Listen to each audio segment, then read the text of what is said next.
नेहमी स्वतःला आपण स्पेशल आहे म्हणून जगायला शिका, कारण देवानंही कोणाला आलतू फालतू म्हणून जन्माला घातलेलं नाही आहे. काही ना काही प्रत्येकात क्वालिटी असतेच, म्हणून स्वतःला कधी कमी लेखायचं नाही. दुसऱ्यापेक्षाही तुमच्या अंगामध्ये एखादा चांगला गुण असतोच, म्हणून दुसऱ्यापेक्षा तुम्हाला अलग बनवतो. नेहमी आपण दुसरा आपल्यावर किती प्रेम करतो हे पाहायचं नाही, आपण त्या माणसावर किती प्रेम करतो हे लक्षात ठेवायचं.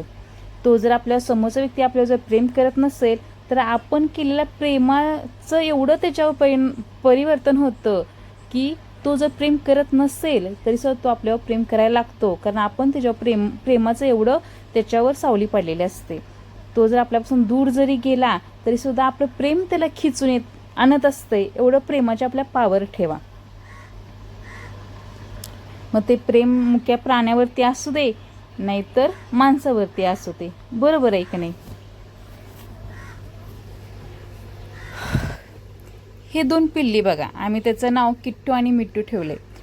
1-1.5 महिना झाला आम्ही त्यांना घरात आणले. 1.5 महिना आणले तेव्हा खूप लहान होती, त्यांना साधं खाता वगैरे काहीसुद्धा येत नव्हतं. पण आता सगळ्या घरामध्ये ह्यांचंच राज्य आहे. आम्ही त्यांना दिवसभर त्या कॅटमध्ये पॅक करून ठेवतो, म्हणजे घरामध्ये घर आमचं छोटंसं आहे, घरामध्ये इकडं तिकडं हिंडतात आणि खाणार कशी आणि सगळ्या घरामध्ये शिसू करतात म्हणून. आणि संध्याकाळचा आम्ही स्वयंपाक वगैरे झाला की त्यांना आम्ही रूममध्ये मोकळं सोडतो, कारण त्यांचा व्यायामही झाला पाहिजे, कारण एवढ्या छोट्याशा कॅटमध्ये ते दिवसभर राहिलेले असतात गरमीला, मग त्यामुळे त्यांच्या शरीरावरती काही परिणाम होऊ नये म्हणून. हो का, तासभरच आम्ही सोडतो त्यांना. तर त्यांची मस्ती कशी चालू असते बघा, इकडचं कापड उचल तिकडचं कापड उचल, कुठं काय जाऊन खाली काय पडलेलं असेल ते खाणार. मग त्यांच्याकडे आम्हाला सगळं लक्ष द्यायला लागतं. हो काय, कपडे कसे मी आधी काय तर खातील म्हणून मी झाकून वगैरे ठेवलेलं असते, ते कपडे अशी विस्कटणार, फिरवणार, त्याच्यावरून सू सगळं करणार.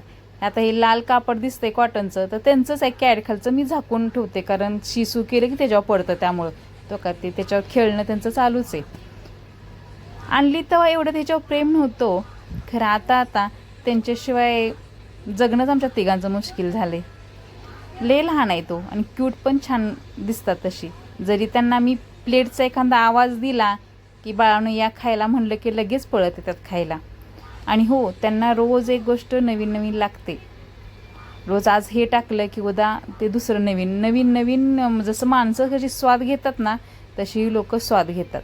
आणि आमच्या तिघांना एवढं त्यांनी प्रेम दिलं आहे ना, म्हणजे दुसरा माणूस नवीन आमच्या रूममध्ये आला की लगेच भिवून इकडं तिकडं पळ सुटतात. खरं आम्ही तिघं त्यांच्या अवतभोवतीने जर हिंडलो फिरलो तर आम्हाला ते भीत नाहीत. आम्ही जर बसलो असलो मांडी घालून तर आमच्या वट्यात येऊन बसतात, फिरतात.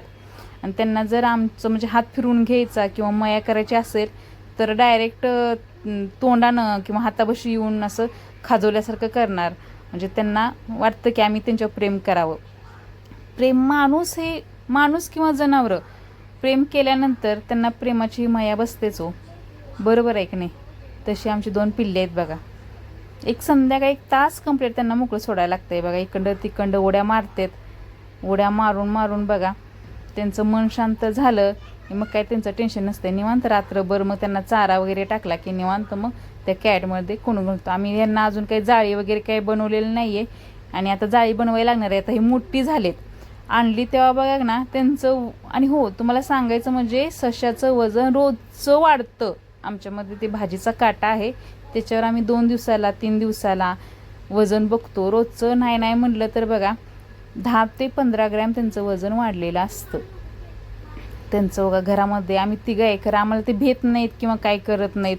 कोणी जवळ गेले तर जास्त उड्या मारून जात नाहीत. हां, दुसरा माणूस नवीन घरात आला की त्यांचं इकडं तिकडं पळणं चालू असतं. ते अजिबात घरासमोर थांबत नाहीत, कुठंतरी कोपऱ्याला वगैरे लपून बसतात, त्या ठिकाणी जाऊन बसतात. हो का, हे चिंध्यांचं माझ्या कपड्याचं चिंध्यांचं पोतं आहे मशनीखाली, त्याच्यावर ते चढवतासारखं त्यांचे दिवस मोकळं सोडले की चालूच असते.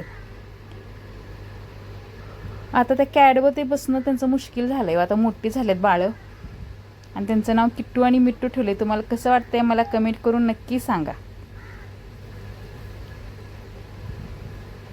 असं म्हणतात की घरात ससा असलं म्हणजे निगेटिव्ह एनर्जी येत नाही घरामध्ये, किंवा पॉझिटिव्ह एनर्जी घरामध्ये राहते नेहमी. हो, ते बरोबरच आहे, कारण आमचा दिवसभराचा जरी कंटाळा आला ना त्या पिल्लांच्याकडे बघितलं की निघून जातं. हो आता झाली आमची पिल्लं खिळून खिळून दमलेत बघा. एक तर आता आराम करायला बसले बघा.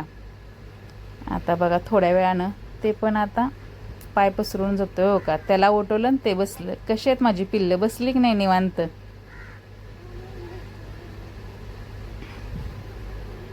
हे बघा एवढ्या छोट्याशा कॅटमध्ये दिवसभर कोंडून असतात तो, म्हणून त्यांना मी संध्याकाळचा तासभर सोडतो. काय ह्या कॅटमध्ये किती बघणार आहेत खेळणार आहेत तुम्ही सांगा ना. दिवसभर या कॅटमध्ये खायचं बसायचं.